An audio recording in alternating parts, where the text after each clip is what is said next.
नमस्कार, आप सभी को इजी टेक एकेडमी के डिजिटल प्लेटफॉर्म पर आप सभी का स्वागत है। बात करते हैं आरआरबी एएलपी सीबीटी 2 में जो पार्ट बी है टेक्निकल, उनसे रिलेटेड एग्जाम में क्वेश्चन पूछे जाते हैं। यानी कि पार्ट बी 75 क्वेश्चन आएंगे और जिसमें 60 मिनट में करने हैं और आपको 27 क्वेश्चन एकदम एक्यूरेट सही करने हैं। अगर उसके कोई नंबर नहीं जुड़ेंगे बट पार्ट बी में अगर पास नहीं हो तो पार्ट ए आपका क्वालिफाई नहीं माना जाएगा।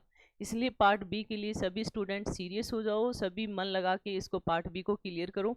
जो ये क्लासेस चल रही है ये इलेक्ट्रिकल एंड इलेक्ट्रॉनिक्स स्टूडेंट के लिए बहुत इंपॉर्टेंट है। और इसी के साथ में आज शाम की 8 बजे लाइव क्लासेस रहेगी जो थ्योरी से रिलेटेड जितने भी आपके चैप्टर हैं, यानी कि 20 से 22 चैप्टर है जिससे आप 75 में से 50 से 60 क्वेश्चन अटेम्प्ट कर सकते हो। तो उन सभी चैप्टरों की बात करेंगे। आज से रेगुलर आपकी क्लास मिलेगी 8 बजे 8 PM पर आपको लाइव क्लास रहेगी। ज़्यादा से ज़्यादा स्टूडेंट लाइव क्लास में जुड़िए, जो भी डाउट हो तो आप पूछ सकते हो। तो अब बात करते हैं फर्स्ट क्वेश्चन की। फर्स्ट क्वेश्चन क्या कहता है आपको देखो। फर्स्ट क्वेश्चन कहता है कि एसी परिपथ का वह गुण जो विद्युत धारा के मान में परिवर्तन का विरोध करता हो क्या कहलाता है। देखो, एसी परिपथ में विद्युत धारा के मान में परिवर्तन का विरोध करेगा तो वो इंडक्टेंस कहलाता है। क्या कहलाता है? इंडक्टेंस कहलाता है। अगर यहाँ धारा की जगह आपके पास में वोल्टेज आ जाता एसी परिपथ में तो वो आपके पास में धारिता कहलाता है, यानी कि कैपेसिटर कहलाता। ठीक है। अगर अपने में से बहने वाली धारा का अवरोध करता तो वो प्रतिरोध कहलाता। ठीक है। तो यहाँ पे हम ऑप्शन देखते हुए चल रहे हैं। प्रतिरोध, प्रतिरोध क्या करता है कि वह पदार्थ जो अपने में से बहने वाली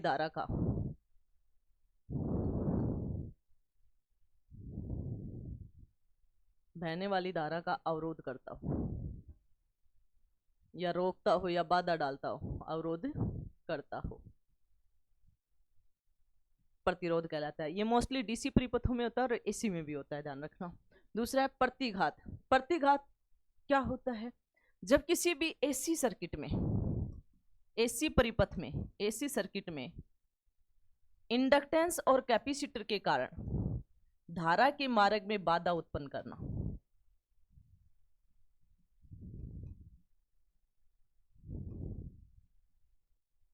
बाधा उत्पन्न करना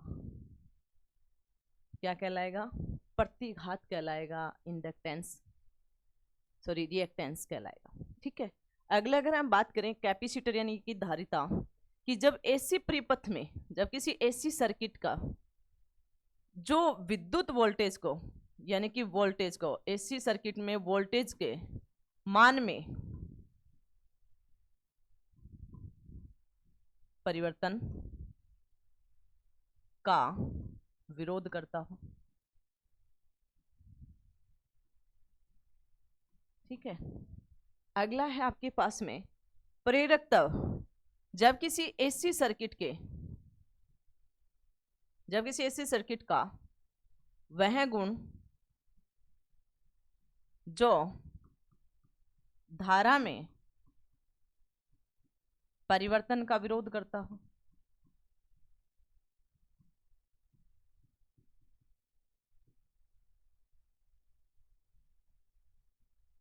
क्या कहलाएगा? इंडक्टेंस कहलाएगा।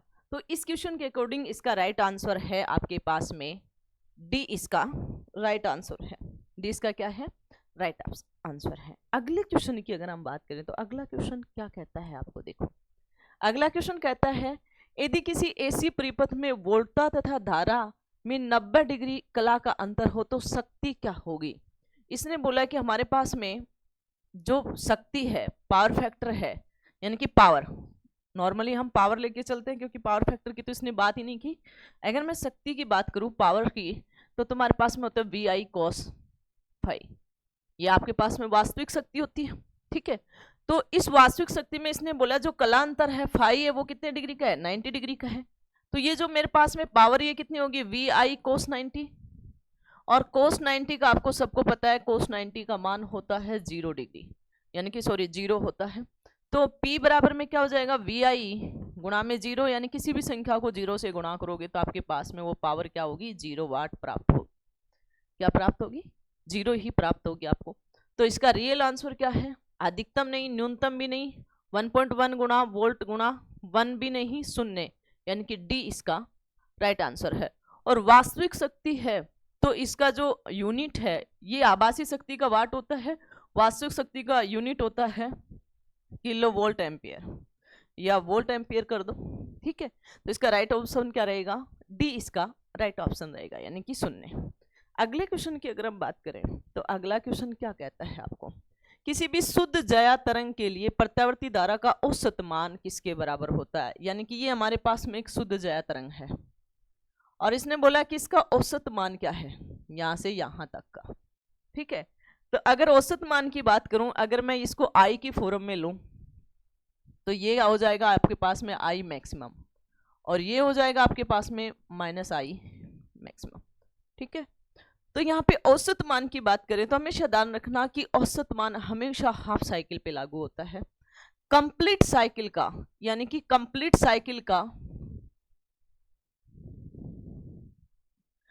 साइकिल का औसत मान हमेशा शून्य होता है। कंप्लीट एसी साइकिल का, यानी कि पूर्ण एसी चक्कर का औसत मान हमेशा शून्य होगा। क्यों होगा शून्य, क्योंकि ये जो प्लस में मान आया, मानो कि मेरे पास में IM है प्लस में, औसत का मतलब सभी संख्याओं का योग और जितने डिवाइड हो उसका भाग। तो ये जो मेरे पास में प्लस आई मैक्सिमम था, ये माइनस, तो प्लस और माइनस जुड़ेगा तो जीरो आएगा कंप्लीट का। लेकिन औसत मान हमेशा ध्यान रखना हाफ साइकिल का निकालते हैं, इसलिए कभी भी जब आप एवरेज वैल्यू की बात करते हो, एवरेज वैल्यू की बात करते हो तो उसको बोला जाता है कि वो DC पर लागू होती है, क्योंकि केवल हाफ साइकिल का निकलता है। और यहाँ पे इस फॉर्म की बात करें तो आई एवरेज क्या होता है आपके पास में, यानी कि जो वैल्यू है आई मैक्सिमम है वो अपॉन में पाई और गुणा में 2 को पाई में भाग दोगे तो आप 0.637 आई मैक्सिमम, यानी कि जो मान है उसका अधिकतम मान कितने मान की गुणा में है, 0.637 के मान के गुणा में अधिकतम मान है उसका। वो धारा में हो सकता है, वो वोल्टेज में हो सकता है, यानी कि ये वोल्टेज में भी लोगे तो आपके पास में वोल्टेज में आ जाएगा 2Vm अपॉन में पाई, या ई की फॉर्म में भी ले सकते हो, आपकी इच्छा है, यानी कि V मैक्सिमम। यहाँ पे धारा करंट की जगह आपके पास में वोल्टेज भी आ सकता है, ठीक है। तो देखो ऑप्शन देखते हैं, 0.536 धारा का अधिकतम मान नहीं, 0.636 धारा का अधिकतम मान राइट ऑप्शन है बी, 0.77 धारा का अधिकतम मान, ये RMS वैल्यू है तो ये भी नहीं है, 0.737 धारा का अधिकतम मान, ये भी नहीं है। तो इसका राइट ऑप्शन है बी, इसका राइट ऑप्शन है। इससे अगले क्वेश्चन की बात करें तो अगला क्वेश्चन क्या कहता है आपको, देखो 50 हर्ट्ज की आवृत्ति के लिए समय अवधि मतलब आवर्तकाल, आवर्तकाल की बात करें, आवर्ती का व्युत्क्रम अनुपाती होता है 1/f और इसका मात्रक सेकंड होता है। तो इसने बोला कि f बराबर में आपके पास में 50 हर्ट्ज है, f बराबर में क्या है 50 हर्ट्ज है, तो आवर्तकाल क्या होगा 1/50, इसका भाग दोगे क्या हो जाएगा 0.02 सेकंड। अगर इसको मिली में चेंज करते हो तो देखो हमारे लोगों में ऑलमोस्ट ITI वाले स्टूडेंट भी हैं जिनका कैलकुलेशन बेसिकली वीक होता है। तो देखो इन टाइप को कैसे चेंज करोगे, देखो आप नॉर्मली 0.02 को हटाते हो तो यहाँ पे 100, अगर ऊपर नीचे 10 से गुणा कर दो तो कोई प्रॉब्लम है क्या, तो ये तो हो गया 20 और यहाँ पे हो गया 100, यानी कि 10 की घात 3 लिख सकते हो इसको, 1000 को ये ऊपर लेके जाओगे तो आपके पास में हो जाएगा 20 गुणा 10 की घात -3 सेकेंड, और -3 को आप क्या बोल सकते हो मिली सेकेंड बोल सकते हो।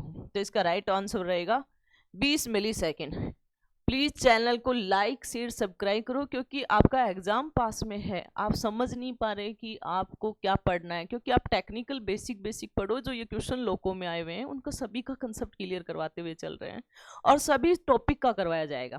क्लासेस का टाइम बढ़ा दिया जाएगा। आज तुम्हारे पास में एसी फंडामेंटल का पूरे चैप्टर के क्वेश्चंस हो चुके हैं और उससे पहले 2 चैप्टर के और हो चुके हैं, तो उन सभी क्वेश्चनों को देखो, क्योंकि आपके पास टाइम कम है, उनके साथ में अदर कंसेप्ट भी बता रहे हैं अगर जो क्वेश्चन बनने की संभावना है, प्लस में आपको थ्योरी भी दी जाएगी। लेकिन प्लीज चैनल को लाइक शेयर सब्सक्राइब करना और अपने दोस्तों से भी करवाना, अगले क्वेश्चन की अगर हम बात करें तो अगला क्वेश्चन क्या है आपके पास में, वोल्टेज के सापेक्ष प्रेरणी के परिपथ में धारा होती है।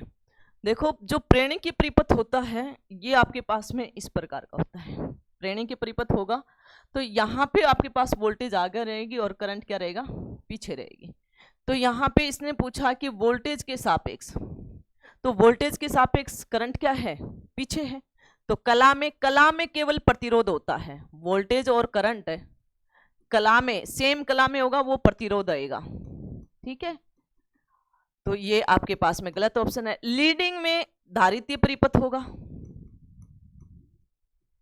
वोल्टेज के सापेक्ष की बात करें धारितीय परिपथ होगा तो लीडिंग भी नहीं है, ये राइट ऑप्शन है। लैगिंग यानी पीछे है, सी इसका राइट ऑप्शन है। विपरीत कला में भी नहीं है, तो इसका राइट ऑप्शन रहेगा लैगिंग, ठीक है। क्या रहेगा, लैगिंग।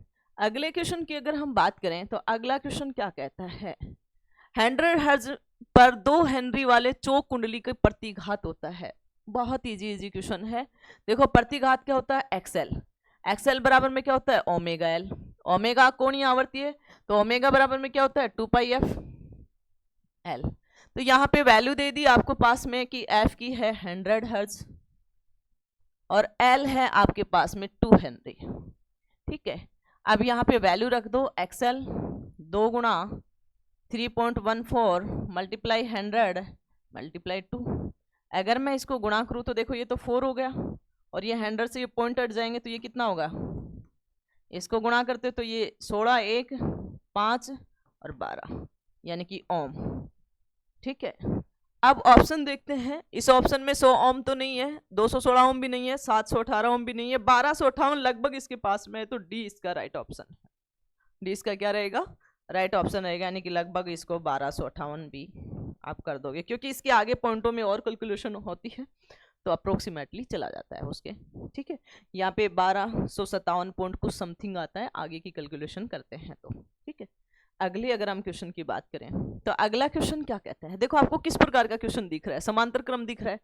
नीचे दिए गए चित्र में कुंडली में धारा का पाठांक, देखो इस कुंडली की धारा का पाठांक की बात करें तो देखो ये समांतर क्रम में दिख रहा है। अगर मैं प्रतिरोध की धारा बात करूं IR, ये मेरे पास में IR है तो ये तुम्हारे पास में कितना है, 4 एम्पियर है। अगली अगर मैं इंडक्टेंस की बात करूं यानी कि सॉरी कैपेसिटर की बात करूं तो इसमें 1 एम्पियर है।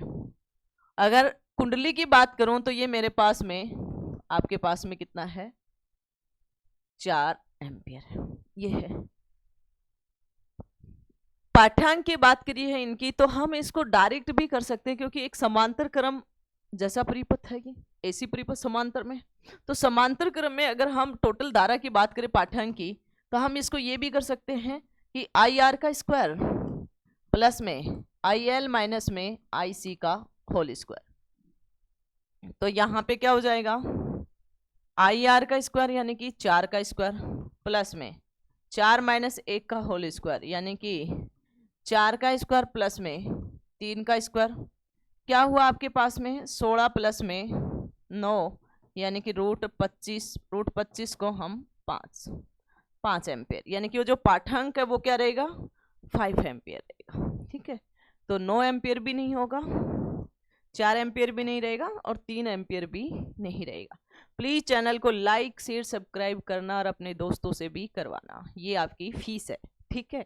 धारितीय AC परिपथ में, धारितीय AC परिपथ में धारा वोल्टेज से आगे चलती है, धारा वोल्टेज के पीछे रहती है, धारा वोल्टेज के साथ चलती है, इनमें से कोई नहीं। जैसे धारितीय परिपथ की बात करें तो धारा वोल्टेज से हमेशा क्या रहती है, देखो ये वोल्टेज है तो धारा वोल्टेज से क्या रही, ठीक है। आप बता सकते हो इस डायग्राम को देख के कि धारा वोल्टेज से क्या होगी,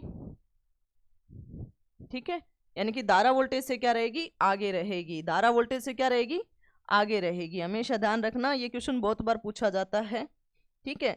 यानी कि धारा वोल्टेज से सदैव 90 डिग्री आगे रहती है, 90 डिग्री क्या रहती है, आगे रहती है।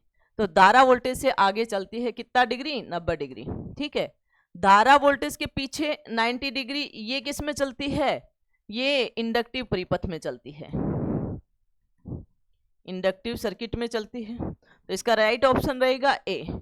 धारा वोल्टेज के साथ साथ चलती है, ये किस में चलती है, रेजिस्टिव परिपथ में चलती है, रजिस्टिव सर्किट में चलती है, ठीक है। इनमें से कोई नहीं भी नहीं, यानी कि ना बी ऑप्शन है, ना सी, ना डी, केवल ए ऑप्शन इसका राइट ऑप्शन है। अगले क्वेश्चन की बात करें तो अगला क्वेश्चन क्या कहता है, एसी परिपथ में दारित्य प्रतिकार XC को ज्ञात करने का सूत्र। देखो एसी परिपथ में XC बराबर में क्या होता है 1/ωc, और ओमेगा बराबर में क्या होता है 2πf। यहाँ पे रखोगे XC बराबर में 1/2πfc, और इसका मात्रक होता है ओम। तो इसका राइट आंसर क्या रहेगा आपके पास में, देखो XC√2 ये नहीं, XC 2πfc भी नहीं, XC राइट सी, इसका राइट ऑप्शन है, डी भी नहीं, यानी कि इसका राइट ऑप्शन कौन सा रहेगा सी। इनसे न्यूमेरिकल भी पूछे जाते हैं, तो प्लीज़ चैनल को लाइक शेयर सब्सक्राइब करना है, जरूर करना है, और अपने दोस्तों से भी करवाना है। और लोगों की टेंशन मत लो, पार्ट बी आराम से, और 50 नंबर वाले जो आपके पास में अब की बार जीके का जो चीज़ें आ रही थी 10 नंबर की आ रही थी वो नहीं आएगी, वो 10 नंबर किस में ऐड कर दिया, इंजीनियरिंग ड्राइंग में, और जो उसका बेसिक इंजीनियरिंग साइंस है उसमें ऐड कर दिया, जिसमें इन्वायरमेंट भी है, कंप्यूटर भी है, और इसके भी कुछ टॉपिक है, ठीक है। तो आप उसकी टेंशन मतलब सिक्वेंसली पढ़ो, रेगुलर क्लासेस देखो और उनके कंसेप्ट देखो, क्योंकि खूब अभी टाइम नहीं है आपके पास में इतना कि इधर उधर घूमने का। आप क्वेश्चनों को फास्ट से फास्ट करो, जल्दी से जल्दी करो, और अपने दोस्तों को भी शेयर करो। अगले क्वेश्चन की बात करें तो अगला क्वेश्चन क्या कहता है, यदि PT वास्तविक शक्ति है, PA आभासी शक्ति हो, तो शक्ति फैक्टर क्या होगा। देखो पावर फैक्टर क्या होगा, आपके पास में PY cos फाई बटे में VI। ये जो VI का मान है ये RMS वैल्यू है, ये जो हमारे पास में ये आभासी शक्ति है, आभासी शक्ति को किससे रिप्रेजेंट किया है इसने, PA से, ठीक है। तो यहाँ पे अगर मैं पावर फैक्टर की बात करूं तो PA आभासी शक्ति और वास्तविक शक्ति है PT, ये इसका रियल रहेगा जो आपके पास में पावर फैक्टर को रिप्रेजेंट करेगा। तो देखो यहाँ पे देखते हैं ऑप्शन, आभासी शक्ति नहीं, वास्तविक शक्ति नहीं, आभासी शक्ति गुणा में वास्तविक शक्ति नहीं, वास्तविक शक्ति बटे आभासी शक्ति, राइट ऑप्शन है सी। पावर फैक्टर अपन 1 में आभासी शक्ति मल्टीप्लाई वास्तविक शक्ति भी नहीं, यानी कि वास्तविक शक्ति हमारे पास में क्या होती है VI cos फाई, यानी कि आभासी शक्ति का cos फाई से मल्टीप्लाई होता है, और ये V और I का जो मान होता है ये RMS वैल्यू होती है। तो VI, तो VY से VI कैंसिल, cos फाई क्या है, एक पावर फैक्टर है, और इसको R/Z से भी रिप्रेजेंट करते हैं, ठीक है। ये इसका राइट आंसर है, R/Z से रिलेटेड भी क्वेश्चन पूछे जा सकते हैं, ठीक है। तो अगले क्वेश्चन की बात करें तो अगला क्वेश्चन क्या कहते हैं, निम्नलिखित में से कौन सा संबंध सही है जबकि PA आभासी शक्ति, PT वास्तविक शक्ति एवं PA प्रतिघाती शक्ति रिएक्टिव है। सबसे पहले तो आपके पास में पता होना चाहिए, जैसे इसने बोला कि PA क्या है, आभासी शक्ति है, और आभासी शक्ति वोल्टेज और करंट का RMS गुणनफल होता है। दूसरा बोला कि PT आपके पास में क्या है, वास्तविक शक्ति है,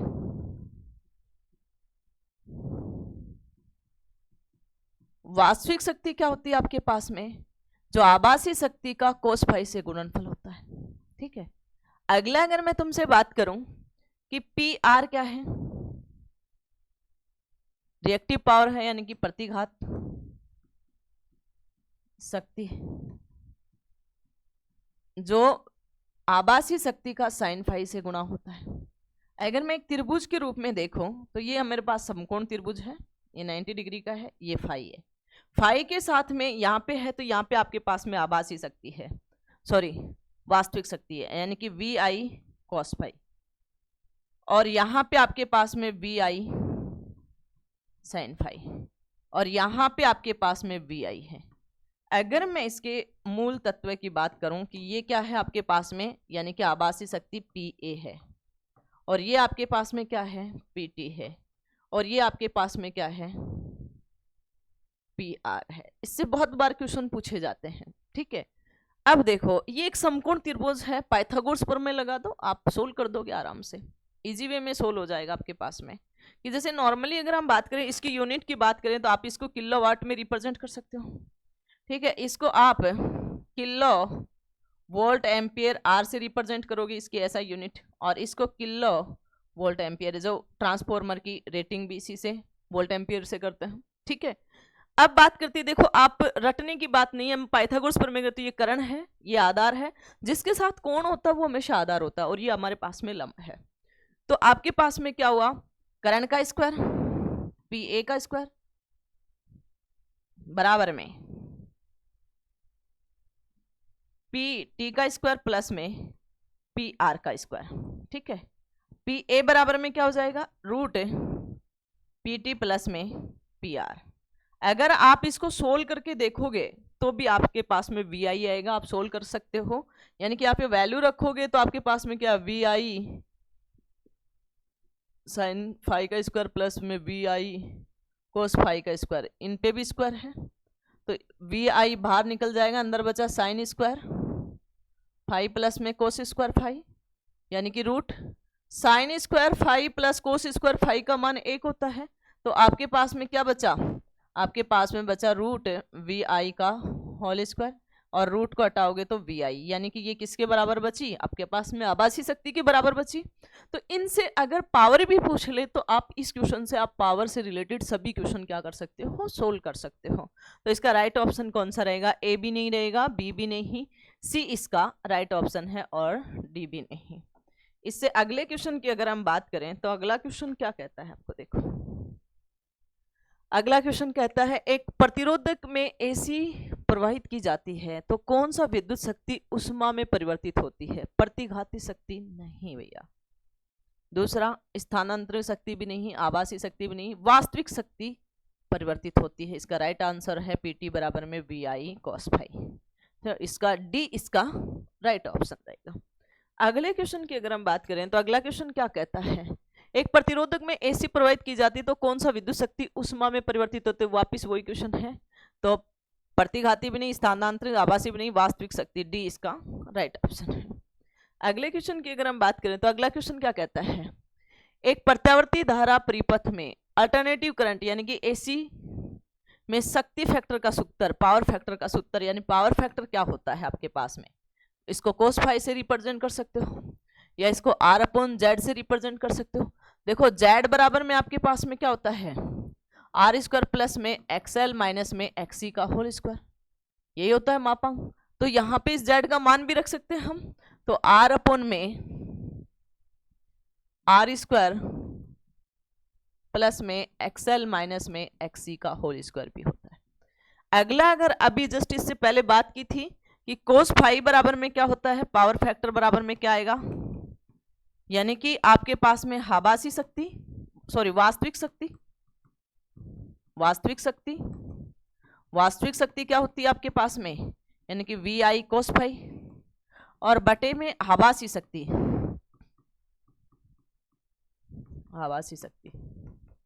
यानी कि वी आई, इससे भी रिप्रेजेंट कर सकते हैं। ये पावर फैक्टर इन कारकों से रिप्रेजेंट कर सकते हैं। तो देखो first option cos phi right option है, कोस फाई वास्तविक शक्ति, आभासी शक्ति, बी भी राइट ऑप्शन है, cos phi R upon R square XL minus XC का स्क्वायर, ये भी राइट है, यानी कि डी उपरोक्त सभी इसका राइट ऑप्शन है, उपरोक्त सभी इसका राइट ऑप्शन।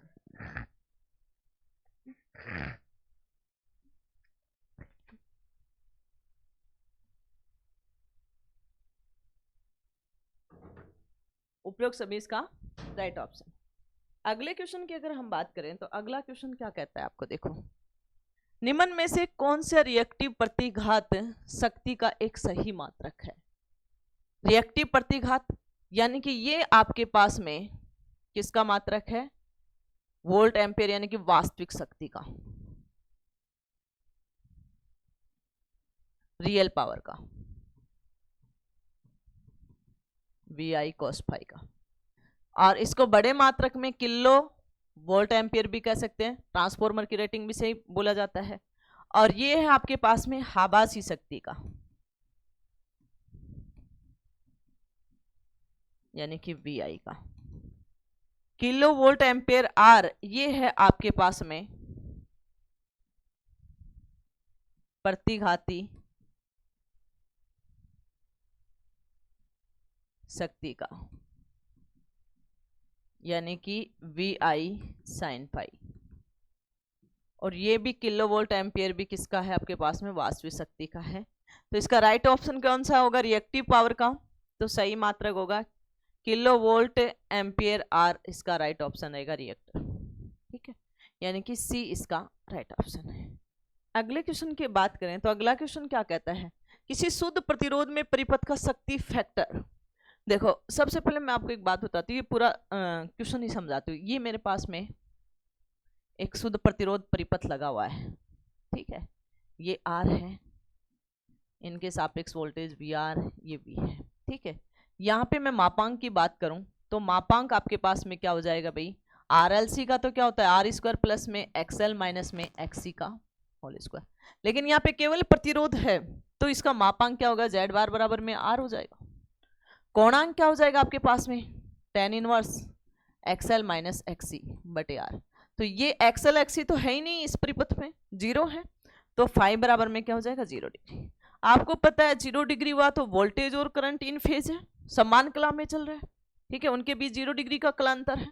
ठीक है, अब बात करते हैं cos फाइव, यानी कि r अपॉन में z है। पावर फैक्टर की बात की है, पावर फैक्टर की अगर हम बात करें तो देखो r और z बराबर में है तो cos फाइव बराबर में क्या हो जाएगा, r की जगह यहां भी r लगा लो तो cos फाइव बराबर में क्या हो गया 1, और फाइव बराबर में cos इनवर्स 1। ये कितने का मान होगा आपके पास में, या cos फाइव पूछा गया है, इसमें cos फाइव पूछा गया है पावर फैक्टर, तो 1 ही हो गया। तो इसका राइट ऑप्शन रहेगा ए, ना ही बी ना ही सी ना ही डी।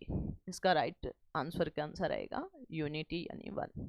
ठीक है, अगले क्वेश्चन की बात कर, देखो आते सभी इसी तरीके से टेक्निकल, बस वो आप है कि आपको एग्जाम नजदीक है तो थोड़ा ध्यान में रख लो। ठीक है, अगला एसी परिपथ का हल ज्ञात करते समय सदिश राशि को जोड़ा या घटाया जाता है। सदिश राशियों को हल करने की एक विधि है, सदिश विधि नहीं है भैया, बीजगणितीय विधि भी नहीं है, अंकीय गणित समांतर चतुर्भुज की विधि है। जो वेक्टर हम जब सदिश ज्ञात करते हैं, एक तो त्रिभुज की विधि होती है, एक समांतर चतुर्भुज की होती है। तो इसका राइट ऑप्शन कौन सा रहेगा, डी इसका राइट ऑप्शन रहेगा।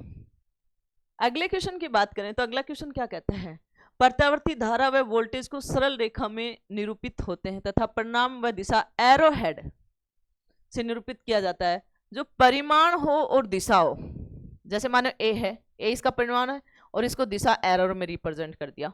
ठीक है, निरूपित होता है तो निरूपित क्या कहलाता है, तो देखो इस प्रकार की जो राशियां होती है वो हमेशा सदिश राशि कहलाती है। क्या कहलाती है, सदिश। सदिश राशि वह राशि होती है जिसमें दिशा और परिमाण दोनों का ज्ञान होता हो, वो कौन सी राशि कहलाती है, सदिश कहलाती है। जैसे विस्थापन हुआ, वेग हुआ, बल हुआ, ठीक है, ये सब सदिश है। अदिश कौन सी होती है, जिसमें केवल परिमाण का ज्ञान होता है, दिशा का ज्ञान नहीं होता है।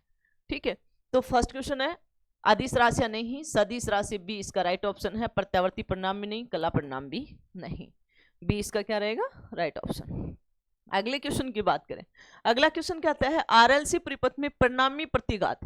परिणामी प्रतिघात क्या होगा भाई, आरएलसी में जेड बार बराबर में क्या होगा आपके पास में आर स्क्वायर प्लस में एक्सएल माइनस में एक्सी का होल स्क्वायर। ये परिमाणी प्रतिघात है, यानी कि एक्सएल माइनस में एक्सी परिमाणी प्रतिघात है।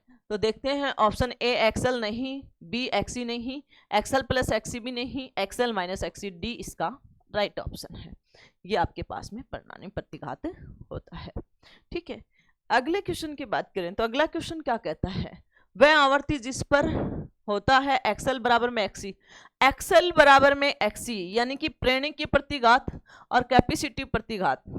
ठीक है, यानी कि इंडक्टिव रिएक्टेंस, इंडक्टिव रिएक्टेंस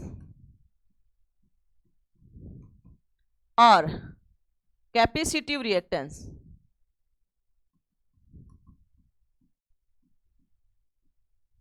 यानी कि एक्सी बराबर हो तो वो रिजोनेंस कहलाता है। क्या कहलाता है, रिजोनेंस कहलाता है। और यहाँ पे एक्सएल बराबर में एक्सी बराबर में क्या हो जाएगा ओमेगा एल 1/ओमेगा-c, यानी कि यहाँ पे फ्रीक्वेंसी की बात करोगे तो 1/2π√LC, ये रिजोनेंस आवृत्ति होती है। ठीक है, प्राकृतिक आवृत्ति नहीं, अनुनादी आवृत्ति बी इसका राइट आंसर है। उदासीन आवृत्ति भी नहीं, सुपर आवृत्ति भी नहीं, यानी कि रिजोनेंस फ्रीक्वेंसी यानी कि अनुनादी आवृत्ति होती है। अगले क्वेश्चन की अगर हम बात करें, प्लीज आपको मेथड समझ में आ रहा है तो आप प्लीज बोलना, अगर मेथड समझ में नहीं आया तो आप कमेंट में लिख के भेज देना, आपको समझाने की कोशिश करेंगे क्योंकि ऑफलाइन की बात अलग होती है। ऑनलाइन में आप जो भी क्वेश्चंस देख रहे हो नहीं समझ में आ रहा तो और उसको दूसरे तरीके से समझाने की कोशिश करेंगे, लेकिन ये चीज़ें हमें थोड़ी ना पता चलेगी। आप पढ़ रहे हो, देख रहे हो वीडियो, तो आप कमेंट करके बताइए समझ में आ रहा है तो वेल गुड, नहीं तो आपको और कोशिश करेंगे समझाने की। अगला है क्वेश्चन, एक श्रेणी RL परिपथ का प्रतिरोध 5 ओम तथा प्रेरणी के प्रतिघात 12 ओम है, तो उसकी प्रतिबाधा इंपीडेंस। देखो जब आपके पास में इस परिपथ की बात की गई है, ठीक है, यानी कि R और L परिपथ में जुड़े हुए हैं, ठीक है, तो इंपीडेंस होता है Z बराबर में R² प्लस में XL का स्क्वायर, ठीक है। यहाँ पे R दे दिया आपके पास में 5 ओम और XL दे रखा है आपको 12 ओम, ठीक है। तो Z पूछा गया है, तो 5 का स्क्वायर प्लस में 12 का स्क्वायर, 5 का स्क्वायर 25 और 12 का स्क्वायर 144, यानी कि इसको जोड़ोगे तो 169, ये किसका वर्गमूल है निकालेंगे तो 13 का, ये ओम, यानी कि आपके पास राइट ऑप्शन रहेगा 13 ओम। तो ऑप्शन ए 2.4 ओम नहीं, 7 ओम भी नहीं, 13 ओम यानी 17 ओम भी नहीं, सी इसका राइट ऑप्शन है। अगले क्वेश्चन की बात करें तो अगला क्वेश्चन क्या कहता है आपको, उस तार के प्रतिरोध का मान क्या होगा जिसका 50 ओम प्रतिबाधा, 0.8 शक्ति फैक्टर और 240 वोल्ट समावेश। इसने बोला कि R बराबर में आपके पास में 50 ओम, सॉरी प्रतिबाधा है, ये क्या है आपके पास में प्रतिबाधा है, और पावर फैक्टर यानी कि cos फाई बराबर में आपके पास में 0.8 है। वोल्टेज इसने बोला है 240 वोल्ट, ठीक है। अब देखो आप इस क्वेश्चन को रटने की कोशिश मत करना, तार के प्रतिरोध का इसने R पूछा है, R क्या क्या है पूछा है, तो आपको पता है कि इन तीनों में रिलेशन क्या है, वोल्टेज तो यहाँ काम ही नहीं आ रहा, रिलेशन क्या है, हम पावर फैक्टर्स को लेके चल रहे हैं।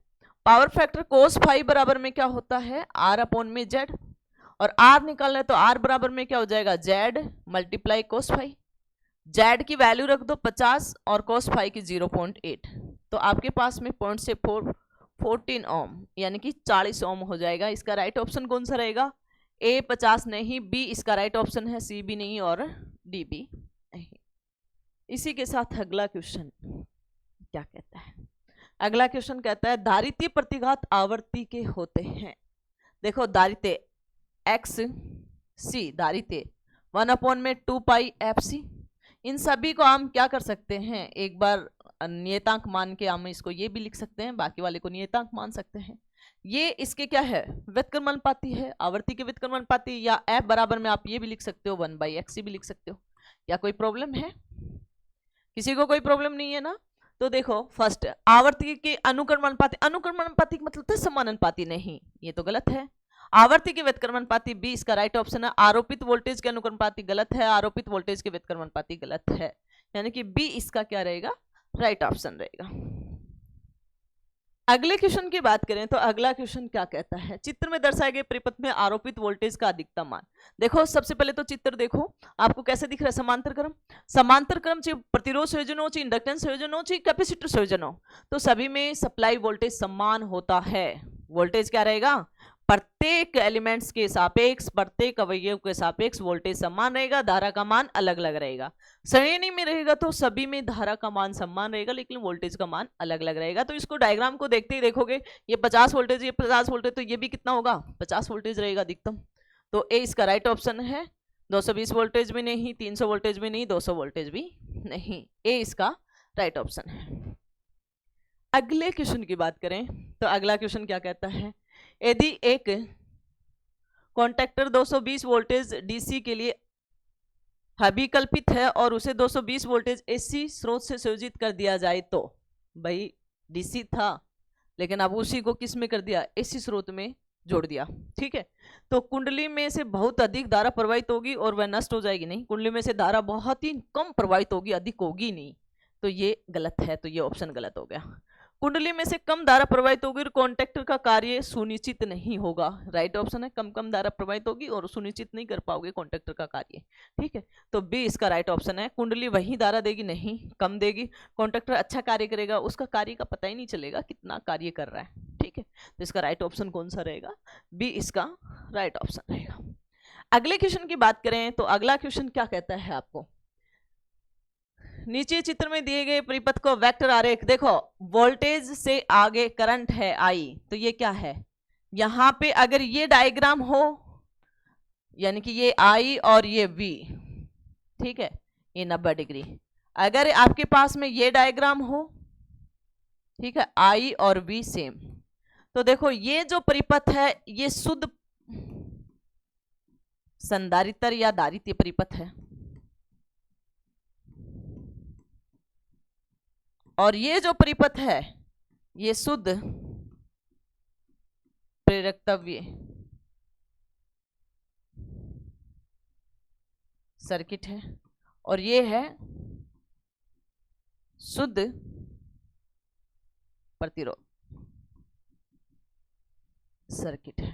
ठीक है, तो देखो इसका इन तीनों से कोई से भी क्वेश्चन पूछ सकता है, तो इसका राइट ऑप्शन है शुद्ध सी परिपथ, शुद्ध कैपेसिटिव सर्किट सही है। श्रेणी आरएल सर्किट नहीं, श्रेणी आरएलसी सर्किट भी नहीं, श्रेणी आरएल सर्किट भी नहीं, तो इसका राइट ऑप्शन कौन सा रहेगा? ए इसका राइट ऑप्शन रहेगा। अगले क्वेश्चन की बात करें, अगला क्वेश्चन क्या कहता है, त्रिकला पद्धति में 3 कला वोल्टेज का कोण द्वारा प्रतिस्थापित होता है। भाई 3 कला में है तो जो वो वोल्टेज है वो कोण कितने डिग्री का होगा? इनके बीच में 120 डिग्री का होगा। वो कितने का होगा? 120 का। देखो टोटल 360 होता है तो कितने का होगा? 120 का। तो इसका राइट ऑप्शन 90 नहीं, 120 राइट ऑप्शन है, 180 भी नहीं और 270 भी नहीं। प्लीज चैनल को लाइक शेयर सब्सक्राइब करना। इसी के साथ एसी फंडामेंटल के आपके सभी क्वेश्चन कंप्लीट हुए, यानी कि एक टॉपिक कंप्लीट हुआ। इससे पहले 2 टॉपिक और भी कंप्लीट हो चुके हैं वायरिंग वगैरह से रिलेटेड। तो प्लीज चैनल को लाइक शेयर सब्सक्राइब करना, और लोगों के लिए थ्योरी के लिए 8 बजे लाइव क्लासे में बने रहना, अपने दोस्तों को शेयर करना और सब्सक्राइब करना। जय हिंद, जय भारत।